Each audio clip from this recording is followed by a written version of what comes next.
About time we be needing a trucker update. Let's talk about the truckers because the New York City trucker boycott is still going on. It's not stopping anytime soon. In fact, I could say it's gaining a decent amount of steam.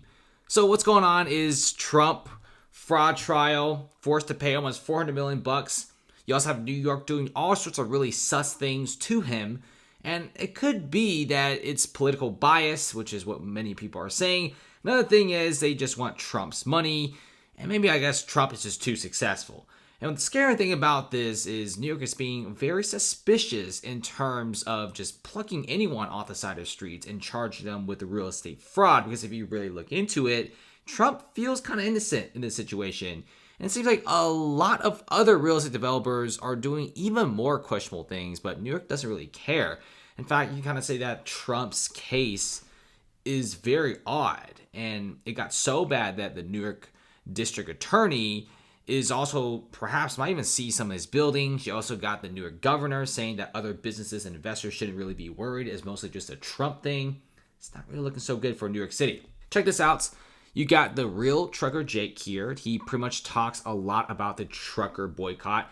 And he's essentially saying that, yes, the stores at the Walmart or Target in New York City, it still has goods, right? The big businesses, the big grocery stores in New York City, they still have good. It's not like every single thing in shelf in New York City is completely empty. In fact, it's the complete opposite. It's going to start off as the smaller businesses. They will be the ones hurting first, which is kind of sad, and then eventually move on to the bigger stores. Now, like I said, not every trucker is boycotting New York City. In fact, 80% of the truckers are not, whereas the 20% are, which means that each load going to New York City is slightly more expensive than before. So it jacks up the price and makes New York City even more inflated. But let's see what happens here. Remember, any sort of boycott, it doesn't achieve results overnight. Like, for example, in Colorado, the truckers made them get on its knees a few years back, and it was only 12% of truckers boycotting Colorado. And the New York City boycott is pretty big, a little over 20%. And it's going to get bigger as time goes on. Another thing is, you also have this trucker here. He and his friends in Tennessee haven't been delivering in New York City for years now. Why is that? It's not that it's not profitable, but now you have the Trump thing, which is turning off a lot of truckers. But according to him, a lot of his friends don't go because, one, the tolls are crazy expensive, and two, the crime rate is very high, and lastly, the roads are terrible for trucks. It's not a great and friendly place for trucks. In fact, New York City is very anti-Trump and anti-truck right now, which is kind of funny. They both start with T's. But if you look into what's going on with New York City here, they are starting to implement a toll tax system. So every single of these trucks, even police vehicles, even teachers and everyday residents crossing and entering to Midtown Manhattan will start paying a $15 congestion toll. Just like what this dude is saying, there's tolls everywhere when you want to go to New York City. In fact, if you don't spend almost $50 in tolls, it's impossible. It's an impossible challenge. You're going to have to be spending a lot of money every single time you're going to New York, coming out and going back. It's a massive toll on your wallet. And now there's a new toll tax, $15. It's getting really, really out of hand. Not to mention, the city is also crumbling. You also have the Brooklyn-Queens Expressway.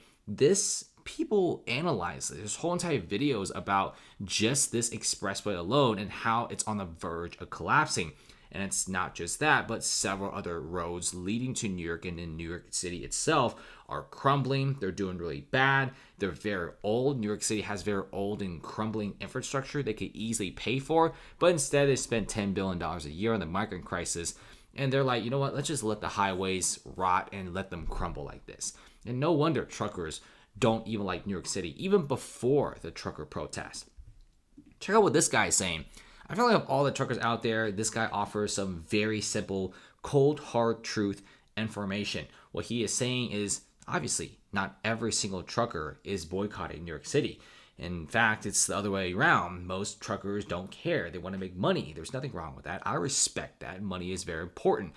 And it's a win-win for everyone, right? Like the 20% into 23% of truckers who are boycotting New York City, they're just not shipping loads to New York. They're boycotting it. Okay, that's a win for them. And then the truckers who are going to New York City, they're getting more money, like $2,000 to $3,000 more. Some get different incentives, some get better loads, and brokers are also boycotting New York City. So this makes a lot of the cargo going to New York City a lot more expensive, which is exactly what's happening here. So it's a win for them as well. At the end of the day, New York really needs a change. It's a city that's really nice. It's really powerful, very rich if they perform well and do themselves right. But nowadays, I think the average American citizen just wants something normal for once. And this is why states like Texas, Nevada, and Florida are just so incredibly appealing to people right now. Thanks for watching, guys. Comment below, and see you later.